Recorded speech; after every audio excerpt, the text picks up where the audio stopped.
నమస్తే, welcome to meta plus. ముందుగా ఈ వీడియోని లైక్ చేయండి, షేర్ చేయండి. మరిన్ని ఇంట్రెస్టింగ్ సినిమా అప్డేట్స్ కోసం please subscribe to meta plus. ఇక ఈరోజు మ్యాటర్లోకి వచ్చేస్తే, శంకర్తో సినిమా అంటే హీరోలు ఒకప్పుడు క్యూ కట్టేవారు, కానీ ఇప్పుడు ఆ పరిస్థితి పోయింది. 1993 జెంటిల్మెన్ నుంచి 2010 రోబో వరకు తిరుగులేని బ్లాక్ బస్టర్స్ అందుకున్నాడు.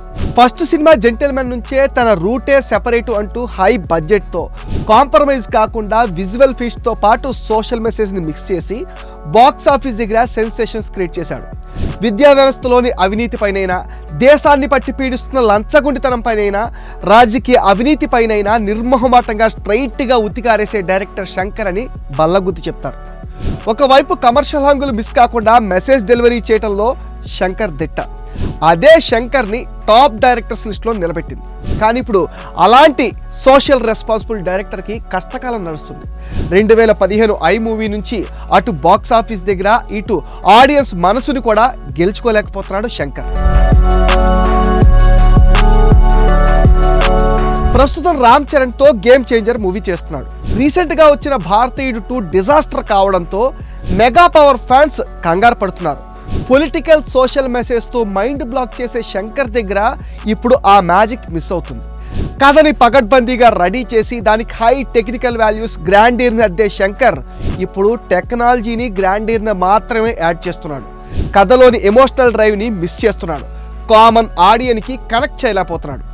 ఐ మూవీ నుంచి ఇప్పుడు వచ్చిన భారతీయుడు 2 వరకు అపరిచితుడు ఎఫెక్ట్ చాలా ఎక్కువగా కనిపిస్తుందని అంటున్నారు. అపరిచితుల్లో గరుడ పురాణంలోని శిక్షలు తప్పు చేసిన వారికి అప్లై చేస్తాడు. అదే ఫార్ములాని ఫాలో అవుతూ ఐ మూవీలో కెమికల్స్ మిక్స్ చేసి అండ్ పురుగులతో చంపడం లాంటి సీన్స్ మనకు కనిపిస్తాయి. ఇక రోబో 2.0లో కూడా ఇలాంటి ఛాయలు చాలా ఉన్నాయి.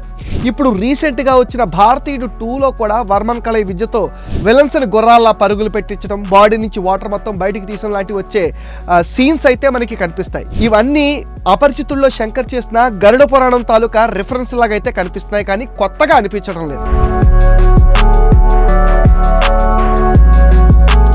ఇంతకుముందు శంకర్తో సినిమా అంటే అటు నిర్మాతలు కానీ ఇటు హీరోలు కానీ కళ్ళు మూసుకుని ఓకే చెప్పేసేవారు. కానీ ఇప్పుడైతే ఆ పరిస్థితులు లేవనే చెప్పాలి. ఐ దగ్గర నుంచి ఇప్పుడున్న భారతీయుడు వరకు ఆ పరిస్థితి అయితే కనిపించట్లేదు. గేమ్ చేంజర్తో తన గేమ్ మార్చుకోకపోతే శంకర్ గతంలో సూపర్ డైరెక్టర్ అని చెప్పుకునే దగ్గరికి వచ్చేస్తుంది.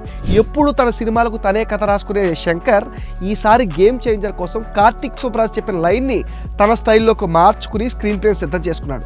ఇప్పటి వరకు తమిళ్ మూవీస్ని డైరెక్ట్ చేసిన శంకర్ ఫస్ట్ టైం తెలుగు ప్రాజెక్ట్ని హ్యాండిల్ చేస్తున్నాడు. అయితే ఈ మధ్యనే రామ్ చరణ్ తన క్యారెక్టర్కి సంబంధించి షూటింగ్ పార్ట్ మొత్తం ఫినిష్ చేశాడు. ఇంకో 10-15 రోజులు షూటింగ్ చేస్తే సినిమా మొత్తం కంప్లీట్ అవుతుంది. భారతీ 2లో స్క్రీన్ ప్లే దగ్గర తడపడ్డ శంకర్ గేమ్ చేంజర్లో అది రిపీట్ చేయడని, రామ్ చరణ్తో ఖచ్చితంగా స్ట్రాంగ్ కంబ్యాక్ ఇస్తాడని శంకర్ ఫ్యాన్స్ అయితే నమ్ముతున్నారు. మరి ఆ నమ్మకాన్ని శంకర్ ఎంతవరకు నిలబెట్టుకుంటాడో చూడాలి.